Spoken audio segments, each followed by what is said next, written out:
Oh, geez, I'm live. I'm live. Here we go. Okay.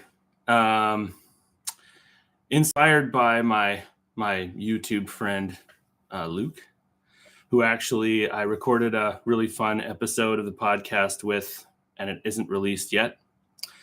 I thought, I just muted myself. I thought I would jump on to talk about something that's been kind of on my mind today, and that is the idea of the of free will, basically, and kind of the nihilism that is, I think, a big part of our culture.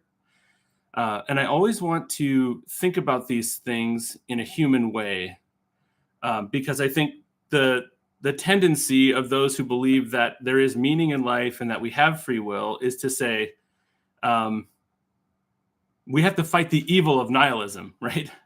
Um, but I think it's more human and it's more loving to recognize that just as a culture in general, the Western culture is making nihilism uh, a pretty rational stance to take, right? I think that meaning is under attack. The intuition is under attack by forces that are kind of, driven by greed, driven by isolation and loneliness caused by the way we live our lives, the you know the I dare I say the capitalism that has become more than an economic system. We've internalized capitalism in a way that's isolating us, right? I'm not even anti-capitalist specifically, but it's not a way to structure yourself. You can't look at yourself as a bundle of resources, and you can't look at your friends that way and your family. So um, I wonder if I could just quickly create a word picture that came to my mind regarding our free will as human beings that I think would be helpful. When I was growing up, and even now, there's lots of messaging that implies that self-control is something to be taken by force and by you know a war of attrition against yourself, right? When you're a young man and you're watching porn and you feel no um, like control over that ability, or maybe you have a substance abuse thing, and you look around, and society would like to portray successful people as being people who are just like you, and yet they just pulled their head out of their ass in one deft move, got going, and became kind of the hero of their own life. And that's the assumption that we labor under. And even if the things that you do that you think are wrong are not egregious necessarily in the overall scheme of things, um, you know, even then you can't simply take control of them. And you want quick transformation. And religion and the ideas of salvation that have become prevalent really emphasize this kind of sudden change of state. And I remember like begging God in my more traditional Christian days, begging God to just change my mind, just come in. Like, I thought of my mind as a house that needed cleaning and I can't clean it. Please come in, and I'll work with you if I can, but I seem to be unable to do this. Right. And it's this idea of sudden state change that I think is holding us back. And I wonder if we could start to think of ourselves as riding. This is where it gets a little funky. Riding on a dragon. Um, you're riding on a dragon, whether you believe there's free will or not. You're riding on this thing that is kind of objectively beautiful, like the self. And these would be like the parts of yourself, like the animal self or the ego self, like the things that kind of are asserting, and maybe acting in the world in a in a damaging way. But I think that's the beauty of the dragon analogy, because dragons, when they're done right, are a thing of kind of fearsome beauty and power, like a person can be a thing of beauty and power, or a thing of great danger. And I think that our consciousness and our will is sometimes riding on this dragon. And I think I personally believe that not many people actually feel they have no free will. But looking at the data of their life and their inabilities to change things, and the seemingly out of control nature of the world and of life, they kind of want to believe in kind of a bitter pill sort of way that there's no free will, that they don't have free will. But that really could be because they're thinking of themselves as riding a gentle animal, maybe like they're on something they should be able to control. They should just be able to control it.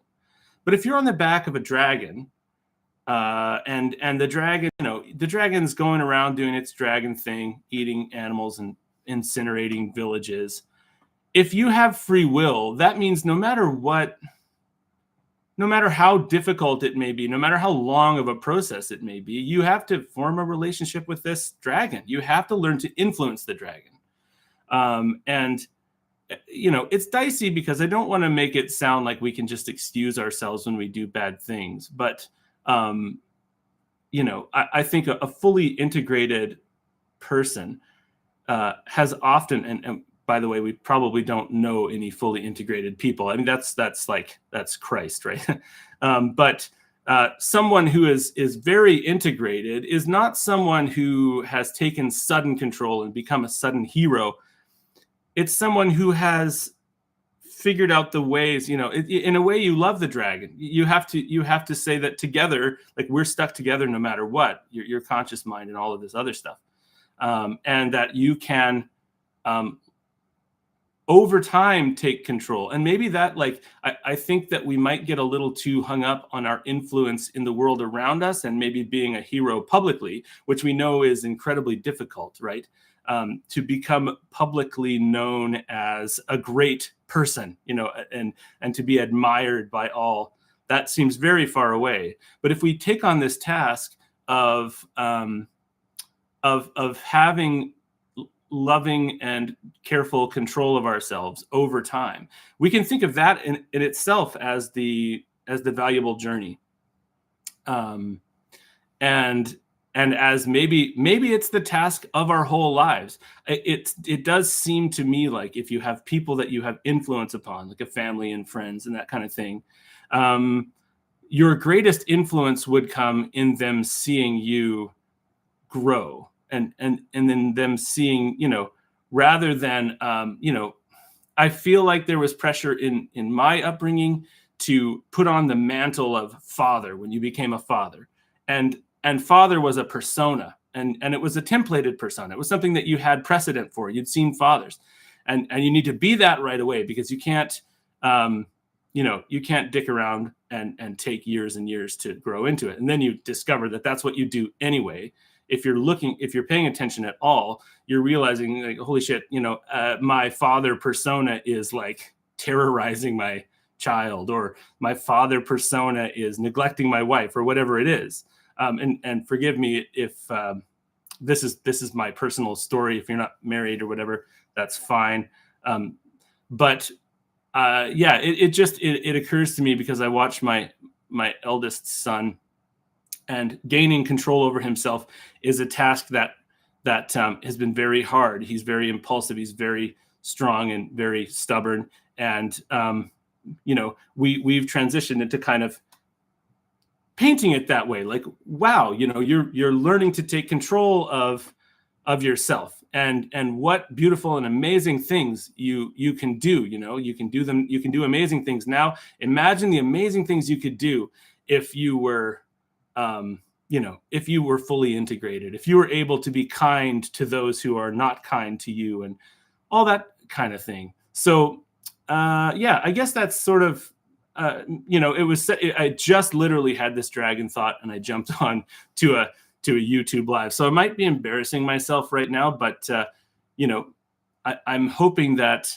that this could be encouraging to someone, because it's not a choice between like if you're thinking about your free will, it's not a choice between free will in which you can simply integrate all your best thoughts and become a hero.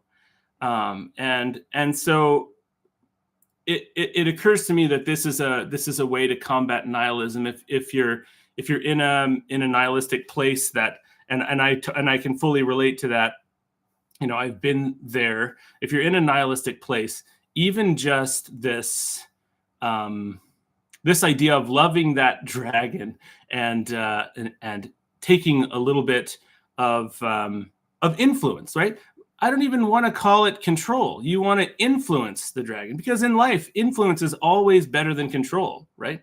And so we talk about self-control like that's the goal, but I think maybe self-influence is what we should do. Self-collaboration, because we know there are parts of ourselves that we can't immediately control, that seem to be locked away or seem to be in a black bag, So I hope this encourages people. I feel like nihilism is becoming a bit of a default, because I believe that our systems are nihilistic. A lot of our systems are nihilistic. A lot of our institutions are nihilistic and what's the word, like sociopathic. They just have no thoughts either way. The internet is a sociopathic influence. Oh, hey, there's somebody in here. It's Luke. You inspired me, Luke. I don't know if you saw all this bullshit that I'm spewing, but I thought I just came up with an idea, a word picture, and I wanted to throw it up, and we will see what the eventual outcome of it is. Maybe nobody will watch it. Maybe people will hate it. Just shower up. Yeah, shit. Sorry, man. Yeah. To be honest, it's this lighting. I looked in the mirror to assess my hair this morning, and I thought I could give it another day, but I guess I was wrong. Well, hopefully my concepts will make up for my appearance and the messiness of my home.